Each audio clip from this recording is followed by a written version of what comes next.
Bungie has been doing the right thing and updating Destiny very quickly, but they're not just making bug fixes here and there, they're making major changes to the game. Like, remember when you were only allowed to have 5 bounties at a time? Recently, we got the House of Wolves expansion, which brought a major update, and this is the best thing that has ever happened to Destiny.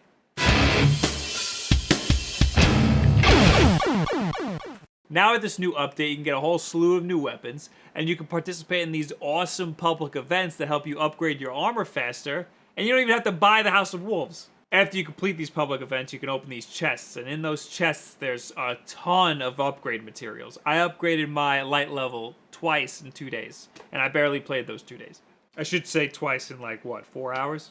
These new public events introduce a new weapon, the Scorch Cannon, similar to how the Blade of Crota just popped out in the Dark Below public events. This weapon works differently than anything I've ever seen before. It's like a remote detonator launcher with rounds you can charge. It's very bizarre.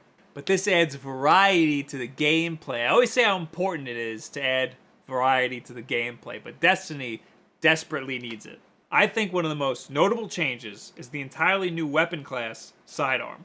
Seems like a small change, but I think it's a pretty big change. They took user feedback and developed an entirely new weapons class for people who thought it was weird that they didn't have pistols as secondary weapons. That's a lot of work just to please these players. Anyway, if you bought the House of Wolves, then you know that the story missions are better than any story that Destiny has ever seen.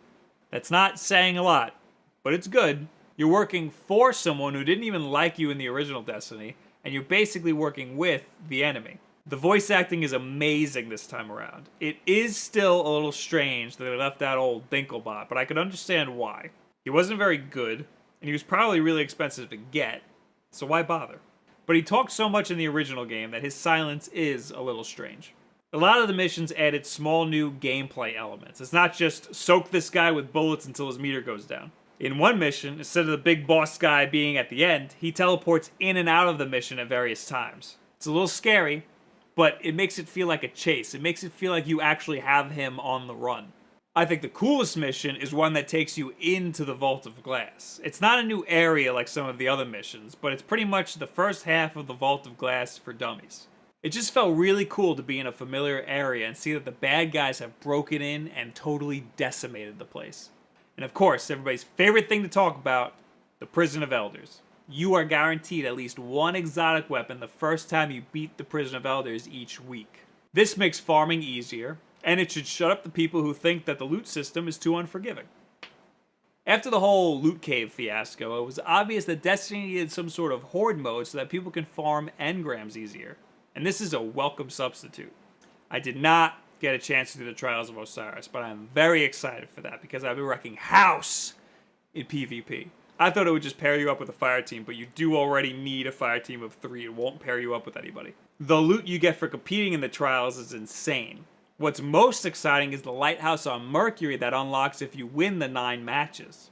There's nothing there really, besides all of the loot that you get, but it's amazing that they created an entirely new area on an entirely new planet that less than 1% of Destiny players are ever even going to see. The amount of work that Bungie put into this expansion is staggering. I will admit that I was a little bit overzealous about the Dark Below expansion. It was just okay. But this expansion definitely adds a lot. I could see myself logging in at least once a week to do the Prison of Elders so I can get that one exotic. And then again on the weekends to hang out with Xur. So yes, if Destiny's been sitting on your shelf and you need something to play right now, then give this a shot. You might love it. But keep in mind that Destiny is still a social game. So if that's what kept you from playing it before, you're still not going to like it now. Get some friends that don't suck and play some Destiny. What do you guys think about the House of Wolves expansion? Did it add a lot to Destiny? Because I mean, it definitely did. If you stopped playing Destiny, did this bring you back to it? If you've been playing Destiny this whole time, is this what you wanted? Leave it in the comments below. Add me on Twitter. I Twitch every Wednesday. I do some Destiny sometimes. I should be pointing down here. Most important things that you can do is subscribe.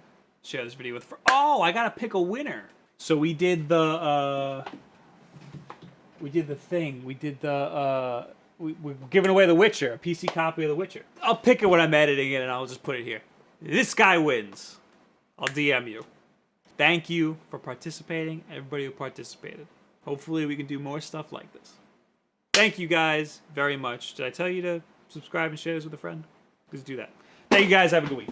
Pretty much every game company, movie studio, and TV network ask themselves the same question, and they all deal with it in pretty terrible ways. Like, for example, in Metal Gear Solid 2, they added Pretty Boy Raiden to appeal to female gamers. He ended up being the most hated character in the game. I won't notice if a game's 900p. Yeah. It'll still look good to me. Yeah. But if it switches between 900 and 1080, I'll notice a big difference. Yeah. A bigger difference is frame rate. Yeah. Like with Battlefield Hardline, it Yeah. switched between 60 and 60 and 30, like really quick.